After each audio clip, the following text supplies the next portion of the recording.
బలోపేతం బాగా అయిన తర్వాత అప్పుడు ఆలోచిద్దాం అంటే దాని అర్థం ఏంటి? అంటే ఒకటి ఇప్పుడు జగన్ కూడా 30 ఏళ్ళు మనమే అధికారం అనుకున్నాడు. ఈయన 15 ఏళ్ళు అనుకుంటారు.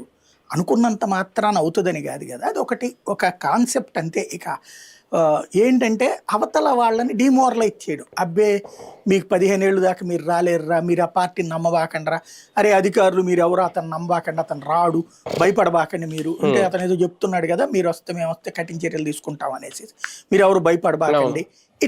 అట్లాగే ఇప్పుడు కాంట్రాక్టర్లు ఇట్లాంటి కాంట్రాక్ట్ తీసుకునేవాడికి ఇప్పుడు రోడ్ల కాంట్రాక్ట్ అనుకున్నారు, 2 ఏళ్ళు అయిపోయింది, ఇప్పుడు గవర్నమెంట్ వచ్చేసి 18 నెలలు అయిపోయింది. ఈ అన్ని కాగితాలు ఫార్మాలిటీస్ పూర్తయ్యి 2 ఏళ్ళు అవుతుంది. రేపు పొద్దున ఆ కాగితం చేతికి వచ్చేటప్పటికి రోడ్డు వేసేటప్పుడు 2 ఏళ్ళు పడుతుంది, అంతే కదా, కనీసం ఏడాది పడుతుంది రోడ్డు వేసేటప్పటికి.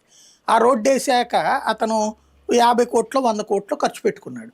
టోల్ గేటు 10 ఏళ్ల పాటు వసూలు చేసుకోవడానికి అతనికి అవకాశం ఇస్తున్నారు వీళ్ళు. రేపు జగన్ వస్తే తీసుకొని ఇయ్యడు కదా అని కాంట్రాక్టర్ రాడు రేపు పొద్దున.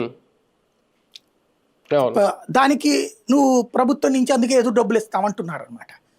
కాబట్టి ఇప్పుడు అట్లాంటి వాళ్ళకి అబ్బాయి రానియడబ్బా, మన పవన్ కళ్యాణ్ ఉన్నాడు కదా, మీకు తెలుసు కదా పవన్ శక్తి ఏంటో అని తెలుగుదేశం చెప్పడానికి వీలు కల్పించడం. అట్లాగే నేను రానియడబ్బా మీకెందుకు, నేను దానికోసం ఏమైనా చేస్తాను అనేది ఇతను మాట్లాడేటటువంటి మాట అనమాట.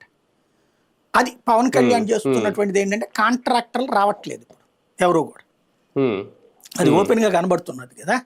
ఆ కాంట్రాక్టర్లకే బాబు ఇక రాడు అతను, మేము చేస్తాం. ఇప్పుడు అమరావతికి కూడా కాంట్రాక్టర్లకి చాలా తిప్పలైనాయి కదా, చాలా పనులు